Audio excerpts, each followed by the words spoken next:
In this video, we're going to look at the second phase of westward expansion or westward colonization of the United States. And this covers the period of the 1860s through to about the mid 1870s. In this video, I'm just going to give you kind of an overview of the key issues before we then dive in to look at the Homestead Act and the Railroad Act in a little bit more detail in the next video. Now, the key point in this period of migration is to understand that the focus of expansion is the Great Plains itself. So whereas in the first period, with groups like the Donner Party and then sort of the Gold Rush, that the focus was on the coastal area, California or Oregon, now it's the Great Plains. Of course, in that first period, the Great Plains was seen as a fairly undesirable piece of land that they just wanted to pass through to get to California or Oregon. But now it was seen as desirable in its own right by white Americans and the United States government. And of course, that would have profound, devastating implications for the people that already lived on the plains, the Plains Indians, as we'll talk about in a later topic. Now, in this bit, sorry, my computer's just being a bit slow. There we go. So, what's happening at this point? This is kind of a map of America in 1854. This is 7 years before the start of the Civil War, and you can see what they're trying to do is organize the Great Plains. You remember in the earlier video, this area around here was called unorganized territory. Well, now they've organized it into the Kansas Territory and the Nebraska Territory, and that was as a result of the 1854 Kansas-Nebraska Act. Now, that act would be one of the crucial events in the road to the start of the American Civil War. You don't need to be too cognizant of it for the purposes of the GCSE, but it's worth being aware of the broader ramifications of what we're talking about. And of course, we do need to have an awareness of the Civil War's impact on the West.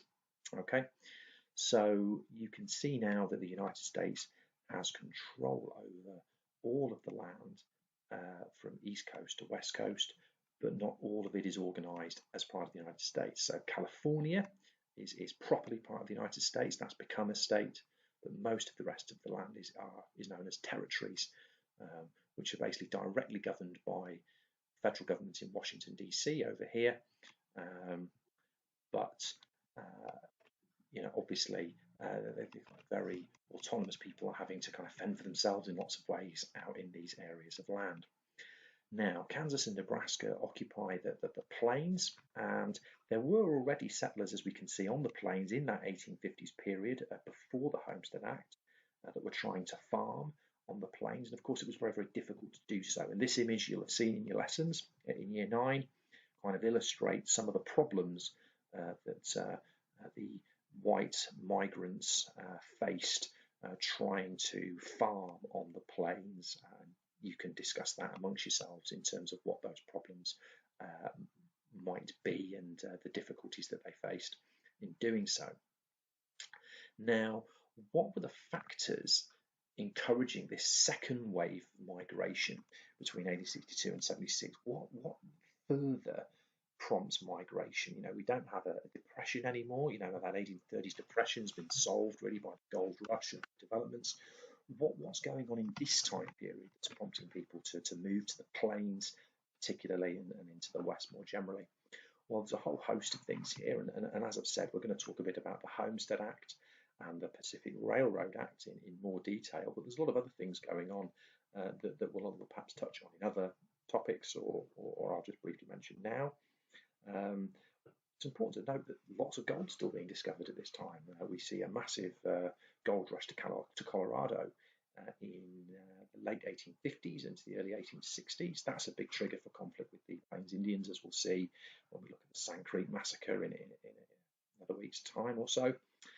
We've got people coming across from Europe in large numbers. We've got people coming from Ireland, particularly with the sort of issues of the famine there.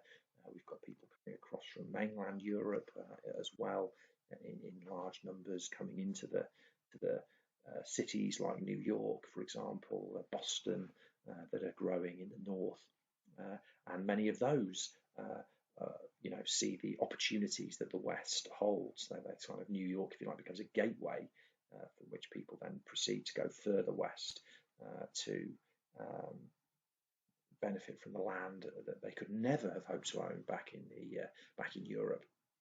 Obviously, the railroads are big drivers, as we know, and also the fact that Plains Indians are starting to be moved out of the land forcibly, in many cases, into reservations.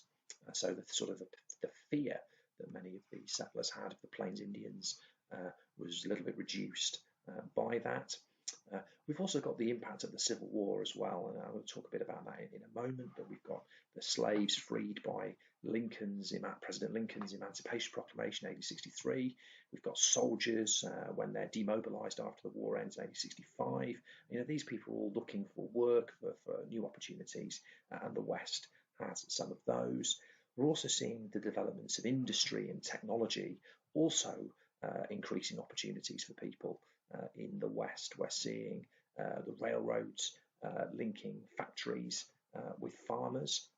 So there's an opportunity to sell goods, to the factories and to the workers, congregating in the big cities, and the links between the factories and the farms much more efficient now with the railroad, and new technology in agriculture, which we'll talk about again in a later set of lessons, is also making the job of farming a lot easier. This image here, we start to see some technological solutions to some of the problems, as you may recall from your lessons last year.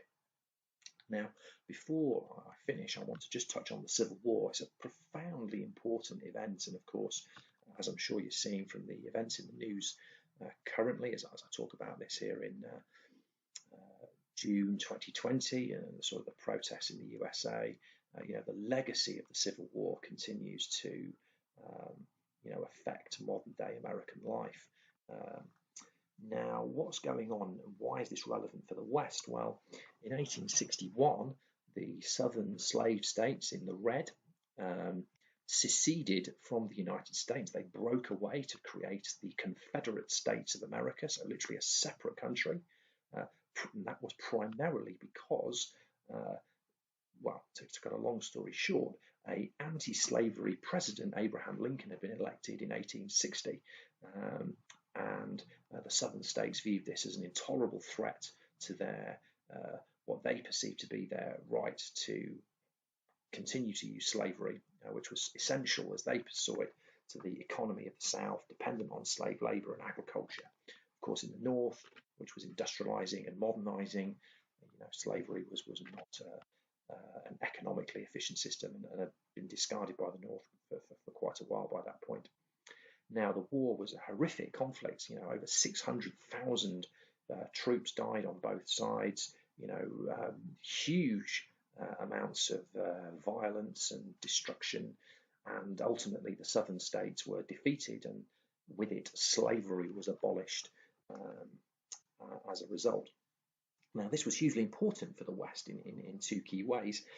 First of all, the secession of the southern states meant that those senators in the US Senate that had been blocking the attempts to build a railroad and to pass a Homestead Act, because they feared it would undermine slavery, which they wanted to expand into the West. The southern senators, the southern politicians wanted slavery to expand west as the US expanded west.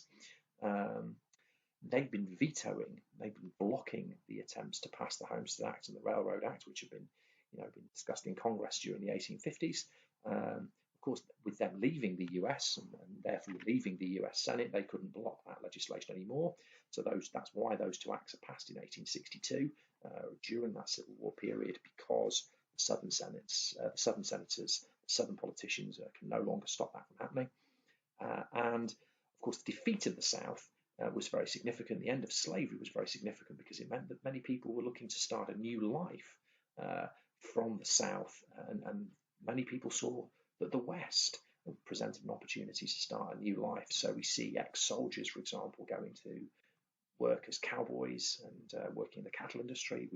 We see former slaves also looking for opportunities in the West. We'll see the exodus movement later on as an example of that.